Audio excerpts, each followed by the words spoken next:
আহলে হাদিসরা নবীর প্রতি দুরূদ পড়ে না, বলে কি বলে না? ওই যে ওই আহলে হাদিসরা নবীর প্রতি দুরূদ পড়ে না কেন বলেন তো? কারণ ওই যে ওরা ওয়াজের শুরুতে এসে বলে বালাগাল উলা বিকামালিহি, এটা আমরা পড়ি না, তাই আমাদেরকে বলে আমরা দুরূদ পড়ি না। ভাই এটা কি দুরূদ? এটা তো শেখ সাদির একটা কবিতা, একটা ফার্সি কবিতা, মুসলমান ভাবছে এটাই দুরূদ। এখন আহলে হাদিস আমরা এটা পড়ি না, তাই বলছে এরা দুরূদই পড়ে না নবীর উপরে, বলছে না ভাইজান? আর কিছু কিছু মানুষ দেখবে মাঝে মধ্যে ওয়াজ করতে করতে দাঁড়িয়ে যায়, ইয়া নবী সালাম আলাইকা বলতে শুরু করে দিয়েছে। আমরা আহলে হাদিস বলি, এগুলো বলা যাবে না। কেন? এটা কোরআনেও নেই, হাদিসে নেই, হুজুররা বানিয়েছে। তো হুজুরের বানানো ফ্যাক্টরিতে তৈরি করা জিনিস আমরা কেন পড়বো? আল্লাহ নবী তো আমাদেরকে সালাম শিখিয়ে দিয়েছে, যেটা হাদিসে আছে আমরা সেটা পড়ি। কিন্তু আমাদেরকে বলে দেখো এরা দুরূদও পড়ে না, সালামও পড়ে না। আমাদের ভারতে তারা আমাদেরকে একটা কথা বলে, মার গায়া মারদুদ না ফাতিহা না দুরুদ। কেন বলে জানেন? বলছে মারদুদ মারা গেছে, মানে আহলে হাদিসরা মারা গেলে তারা বলে উর্দুতে যে মার গায়া মারদুদ না দুরুদ না ফাতিহা না দুরুদ, মানে মরে গেছে এরা, ফাতিহা ইয়াজদামও পড়বে না, এদের ভাগ্যে দুরুদও নাই। আমি অবাক হয়ে যাই, বলে কি রে ভাই, যে আহলে হাদিস আমরা প্রত্যেক নামাজে ইমামের পেছনেও সূরা ফাতিহা ছাড়ি না ভাই, আমরা কোনো নামাজ সূরা ফাতিহা ছাড়া পড়ি? কথা বলেন। আল্লাহ নবী বলছে লা সালাতা লিমান লাম ইয়াকরা বিফাতিহাতিল কিতাব, যে ব্যক্তি নামাজে সূরা ফাতিহা পড়লো না তার নামাজ হলো না। সহিহ বুখারী হাদিস নাম্বার 756, জল জল করছে। আবু হুরায়রাকে জিজ্ঞাসা করছে, ইয়া রাসূলুল্লাহ যখন ইমামের পিছনে থাকবো তখন কি পড়বো? সঙ্গে সঙ্গে আবু হুরায়রা তখন উত্তর দিয়ে বলছে ইকরা বিফি নাফসিক, সেই সময় তুমি পড়বে, তবে জিহ্বা নড়বে, শব্দ হবে না। কথা বুঝতে পারছেন না ভাইজান? তো আমরা সবসময় নামাজে সূরাতুল ফাতিহা পড়ি, এমনকি জানাজাতেও আহলে হাদিসরা সূরাতুল ফাতিহা পড়ে কি পড়ে না? জানাজাতেও পড়ি। কিন্তু যারা অভিযোগ করছে তারা না 5 ওয়াক্ত নামাজে পড়ে না জানাজাতে পড়ে। বাচ্চা না, কথা বলে। আবার বলছে যে আহলে হাদিসরা দুরূদ পড়ে না। আমি অবাক, বলে কি? আরে আহলে হাদিসরা দুরূদ ছাড়া নামাজ মুকাম্মাল নয়। আহলে হাদিসদের মাসালা হচ্ছে এইটা, কেউ যদি নামাজের মধ্যে আত্তাহিয়াতুর পরে দুরূদ না পড়ে তার নামাজই বাতিল। কথা বুঝতে পারলেন না? আত্তাহিয়াতুর পরে যদি দুরূদ না পড়ে তাহলে সেই নামাজ কি? আহলে হাদিসের মানহাজ, তাদের মাসালা, তাদের ফিকহ হচ্ছে এইটা, ফতোয়া এটা, যে সেই ব্যক্তির নামাজ হবে না, তাকে আবারও তাকে সহসিজদা দিতে হবে। কথা বুঝতে পারছেন ভাইজান? তো আমরা যারা বলছি দুরূদ ছাড়া নামাজই হয় না, তারা আমাদেরকে বলছে আমাদের নাকি আমরা নাকি দুরূদ পড়ি না। এখানে একটা ছোট্ট কথা বলবো, রাগ করবেন না। যারা এই অভিযোগটা করে তারা কি আসলে দুরূদ পড়ে? তাদের ফতোয়া নামাজে কেউ যদি দুরূদ নাও পড়ে, বরং আত্তাহিয়াতুর পরে যদি কেউ যদি বায়ু বের হয়ে যায়, বায়ু মানে 22, এটাকে আপনারা কি বলেন? পাদ মারা নাকি? যদি কেউ পাদ মেরে দেয় তাও তার নামাজ হয়ে যাবে। মানে দুরূদের জায়গায় পাদ মেরে দিলে নামাজ হয়ে যাবে। মানে দুরূদের জায়গায় পাদ মেরে দিচ্ছে, তারা বলছে নামাজ কমপ্লিট হয়ে যাবে। আর আমাদেরকে বলছে আমরা নাকি দুরূদের শত্রু। ভাই এখান থেকে দুরূদের শত্রু কারা প্রমাণ হয়? কথা বলেন ভাই। আমি কাউকে আঘাত দিতে চাচ্ছি না, আমাদেরকে এত নোংরা ভাবে শব্দ চয়ন করে আহলে হাদিসের বিরুদ্ধে। আহলে হাদিসকে বলে ইহুদির দালাল, খ্রিস্টানের দালাল। ভাই বলে কি বলে না? আমাকেও বলছে যে এই ছেলেটা ইহুদিদের দালাল। কেন? ওই যে একটা বক্তৃতা দেখবেন, আমার একটা বক্তৃতা ভাইরাল হয়েছে, যে আমি দেখবেন বলছি যে নবী দাউদ ইহুদি, সুলাইমান ইহুদি, মুসা এভাবে বলতে শুরু করেছি।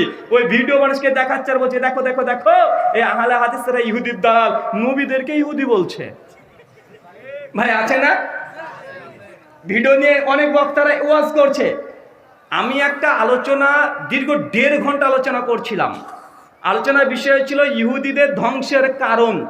ওইখানে আলোচনা করতে গিয়ে বলছিলাম যে আল্লাহ সুবহানাহু ওয়া তাআলা বনি ইসরাইলকে এত নিয়ামত দিয়েছে, সবচেয়ে আসমানি গ্রন্থ তাদেরকে দিয়েছে। তাওরাত কাদের জন্য এসেছিল? কাদের জন্য? ইহুদি জাতির জন্য। জাবুর কাদের জন্য এসেছিল? ইহুদি জাতির জন্য। ইনজিল কাদের জন্য এসেছিল? ইহুদি জাতির জন্য। সূরা আলে ইমরান আয়াত নম্বর 49 খুলে দেখে নেন। আল্লাহ বলছেন পরিষ্কারভাবে যে তাওরাত, জাবুর, ইনজিল এবং ঈসা নবী এরা প্রত্যেকে এসেছিল বনি ইসরাইলি ইহুদি খ্রিস্টানদের হেদায়েতের জন্য। কাদের জন্য? কথা বলেন। ইহুদি খ্রিস্টানদের জন্য। তা আমি আলোচনা করতে গিয়ে এক পর্যায়ে বলছিলাম যে আল্লাহ এত নবী রাসূল দিয়েছে ইহুদিদেরকে, দাউদ ইনিও ইহুদি জাতির জন্য এসেছে। বাংলার মুসলমান এরা বুঝলো না, এরা বলছে দেখো নবীকে ইহুদি বলছে। আশ্চর্য না ভাইজান? কঠিন আশ্চর্য। আমি অবাক হয়েছি যে এতটুকু বোঝার যোগ্যতা হলো না। আরে ভাই, নবী মুসার সময়তে ইহুদি বলে কোনো ধর্মই ছিল না। নবী দাউদের সময় ইহুদি বলে কোনো ধর্ম ছিল না। ইহুদি এটা ধর্মের নাম কখনোই ছিল না, এটা রিসেন্ট হয়েছে। ওটা ছিল একটা জাতি, একটা গোত্র। কি ছিল কথা বলেন? একটা বংশ। কিভাবে? নবী ইব্রাহিম, তার সন্তান ইসহাক, ইসহাকের সন্তান ইয়াকুব, ইয়াকুব আলাইহিস সালামের 12টা সন্তান, তার মধ্যে একটা ইউসুফ, একটা লেবি, একটা ইয়াহুদা। এই যে ইয়াহুদা, এই ইয়াহুদার নাম থেকে এসেছে ইহুদি। এটা একটা জাতি, এটা গোত্র ছিল, এটা ধর্ম নয়। আর ইয়াহুদা বংশ থেকে কে আসছে? নবী সুলাইমান, নবী দাউদ, নবী ইয়াহইয়া, নবী জাকারিয়া, মারিয়াম, ঈসা, এরা হচ্ছে এই ইয়াহুদা বংশের। তাই এটাকে বলা হয় তার গোত্রীয়ভাবে ইহুদি, তবে ধর্মের দিক থেকে প্রত্যেক নবী রাসূল তারা মুসলমানই ছিল। যেন আমাদের নবী কোন গোত্রের, কোন বংশের? কুরাইশ বংশের। কিন্তু নবী কি কুরাইশি বলা যাবে না? তিনি কুরাইশি। কিন্তু তুমি ধর্মের দিক থেকে কি? তিনি মুসলিম, তিনি ইসলাম ধর্মের, তিনি ইসলাম ধর্ম তিনি কমপ্লিট করার জন্য এসেছেন। তা আমি বলেছি এই নবী রাসূল তারা ইহুদি বংশের।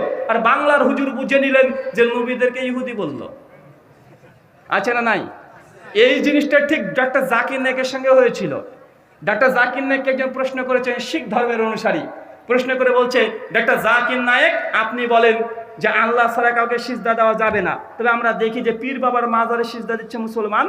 তো ডক্টর জাকির নায়েক উত্তর দিয়েছিল উর্দু ভাষাতে। তিনি বলেছিলেন যে আজকে तारीख में हम हजरत मोहम्मद सल्लल्लाहु अलैहि वसल्लम के पास भी मांगना भी हमारे लिए हराम है, बाकी पीर बाबा साईं बाबा को तो छोड़ो। डॉक्टर जाकिर नाइक बोलছেন आज के तारीख में हम हजरत मोहम्मद सल्लल्लाहु अलैहि वसल्लम को पास भी मांगना भी हमारे लिए हराम है। উর্দুতে মাংনা, মাংনা মানে নবীর কাছ থেকে যে চাওয়াও যাবে না। কেন? কারণ আল্লাহ নবী দুনিয়াতে নেই, তাই চাওয়া যাবে না।